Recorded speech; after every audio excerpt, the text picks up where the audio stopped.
Hello students, I hope you're doing well. I will be your teacher for this lecture. In this lecture, we are going to talk about sexual reproduction in flowering plants. This topic is taken from NCERT Class 12 Unit 1. In this lecture, we are going to talk about megasporogenesis. तो बच्चों, इस lecture में आप megasporogenesis के बारे में जानेंगे. ये टॉपिक हमने sexual reproduction in flowering plant से लिया है.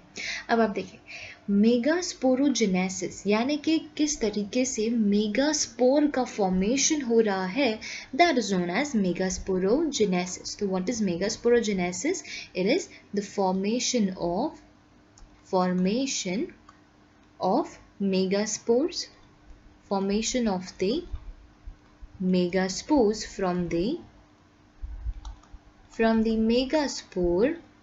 from the megaspore mother cell, right. तो इसे आप कहते हो मेगास्पोरोजेनेसिस. अब ये जो मेगास्पोरोजेनेसिस है, this is known as megasporogenesis. Now अब ये जो प्रोसेस है ये होता कैसे है, आप देखो. Now a single megaspore mother cell is differentiated. A single megaspore mother cell जो कहाँ किस साइड में प्रेजेंट है, ये प्रेजेंट है the micropylar reason. In the micropylar region of the nucellus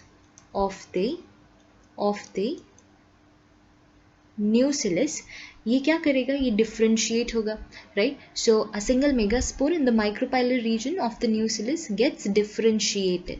differentiate कैसे होगा, ये अपना शेप चेंज करेगा, गेट्स डिफ्रेंशिएटेड, एंड नाउ ये अपना साइज इंक्रीज करेगा, इसमें साइटोप्लाज्म का कंटेंट इंक्रीज होगा, and there will be a prominent nucleus, right. तो ये जो एक मेगास्पोर मदर सेल है, सो देखें, this cell is larger, this cell is larger and it contains dense cytoplasm. इसमें क्या प्रेजेंट है, इसमें प्रेजेंट है there is a dense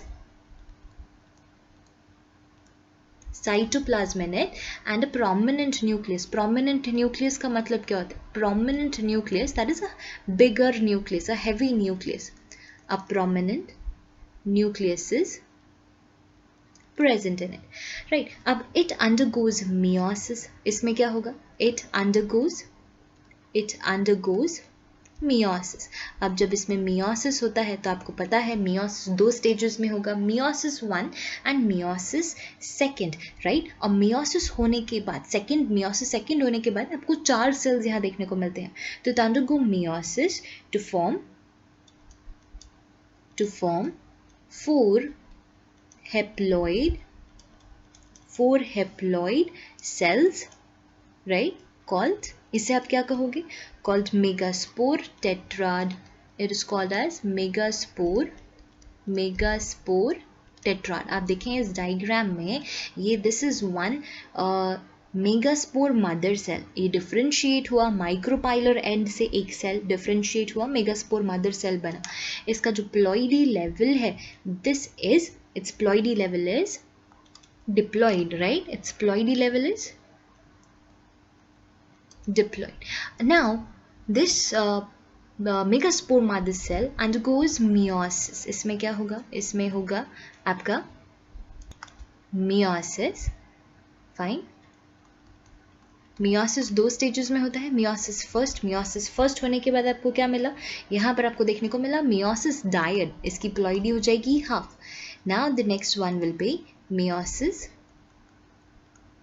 second. और मियोसिस सेकेंड के बाद आपको क्या मिला, मेगास्पोर टेट्राड, यानी कि there are 4 cells. Ploidy is again haploid, ठीक है. So soon there will be 4 megaspore cells present. अब इंपॉर्टेंट बात, आप देखें जो मेगास्पोर टेट्राड है, इनमें से सिर्फ 3 ही डीजेनरेट होंगे, बाकी एक डीजेनरेट नहीं होगा और वही फंक्शनल मेगास्पोर बनेगा. So out of these soon, important point, soon 3 degenerate, soon 3 will degenerate and 1 megaspore becomes functional, right? And 1 megaspore ये क्या हो जाएगा? And 1 megaspore it becomes functional. एक ही मेगास्पोर आपका फंक्शनल होता है और यही फंक्शनल मेगास्पोर फीमेल गैमीटोफाइट बनाने के लिए रिस्पॉन्सिबल है. Are you getting my point? तो इसीलिए इसको क्या कहा जाएगा? इसीलिए इसको मोनोस्पोरिक डेवलपमेंट कहा जाता है. अब देखें that only this functional megaspore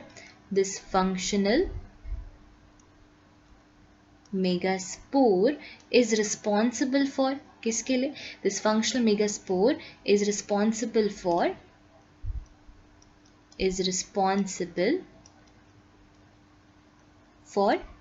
formation of किसके? Female gametophyte.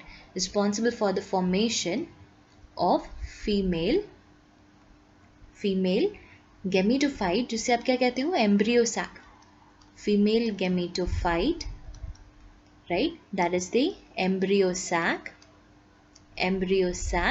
और इस टाइप के डेवलपमेंट को कहा जाता है monosporic development and this is known as monosporic. Very important point, इसको कहा जाएगा मोनोस्पोरिक डेवलपमेंट क्योंकि एक ही मेगास्पोर से इसका डेवलपमेंट होगा. अब आप देखें यहाँ पर किस तरीके से ये एम्ब्रियो सैक का फॉर्मेशन करता है. So the next topic that we are going to talk about is development